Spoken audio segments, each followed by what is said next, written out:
Ces 10 ans de recul photographique de l'observation des paysages du GR 2013, euh, je trouve, porte un nom qu'il mérite entièrement.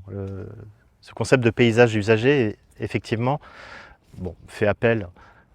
aux qualités d'usage de ce territoire,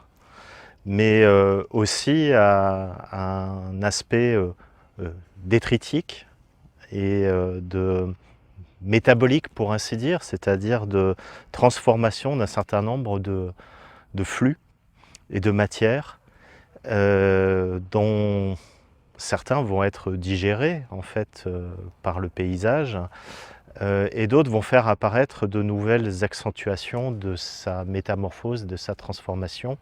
sous l'influence de l'activité des humains. De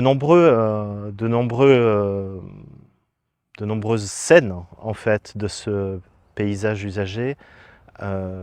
se rapportent à ce qu'on avait qualifié autrefois par le terme d'altération au travers de ce monument assez célèbre qui était l'exposition des nouveaux topographes en 1975, qui était sous-titré photographie d'un paysage altéré par l'humain. Effectivement, ces puissances d'altération sont omniprésentes et sont un peu le témoignage qu'on est dans un total inscription en fait dans la modernité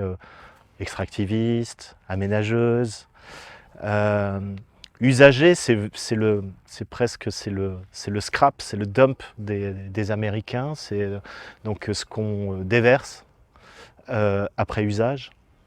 Et de ce point de vue, beaucoup en fait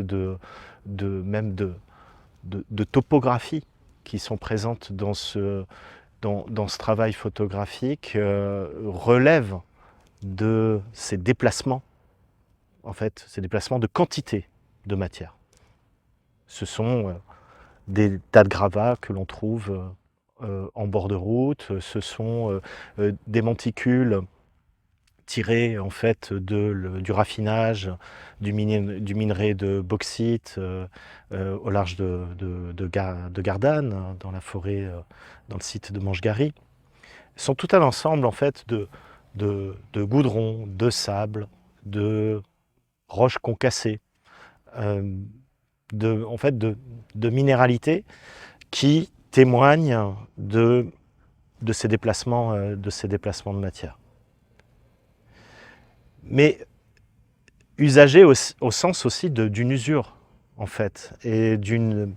l'usure, en fait, c'est comment la pellicule, comment ce milieu pelliculaire qu'est le sol est raclé, usé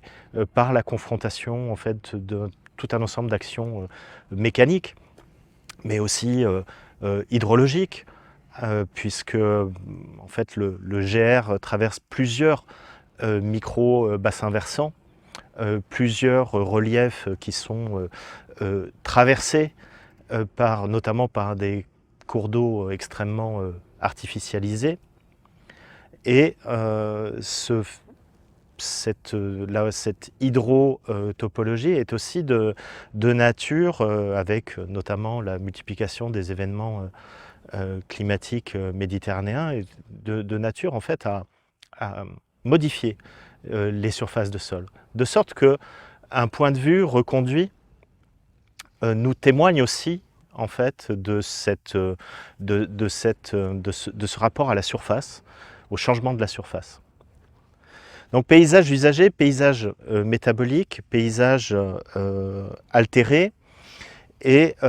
paysage pourtant dont les capacités de séduction et d'appel à la fréquentation de ce territoire qui est aussi tout en porosité en fait entre les densités de l'agglomération marseillaise et des sites comme ceux dans lesquels nous nous trouvons aujourd'hui, qui est juste à quelques encablures des quartiers nord. Donc ces porosités-là, évidemment, contiennent une part de séduction, d'appel, d'attrait, qui est, je trouve, correctement aussi servi en fait par ce travail qui n'a pas du tout préjugé en fait de ce qu'allait donner une observation reconduite du paysage, qui a plutôt et dont on voit en fait que le guidage par la sensorialité, par l'épreuve de la marche au sein de ce que le collectif Stalker appelle la ville chaude, par référence à Lévi-Strauss, entre les sociétés froides et les sociétés chaudes. Ces paysages usagés relèvent de la ville chaude ou du territoire chaud, c'est-à-dire celui qui se transforme presque dans notre dos quand on le parcourt. C'est-à-dire dont les puissances de métamorphose font que lorsque l'on revient à un endroit, on peut en fait apprécier ce changement et puis le fait que tout un ensemble de lignes de désir ont complètement transformé en fait les états d'appropriation sociale et économique de ce territoire, de ce site, de ces lieux.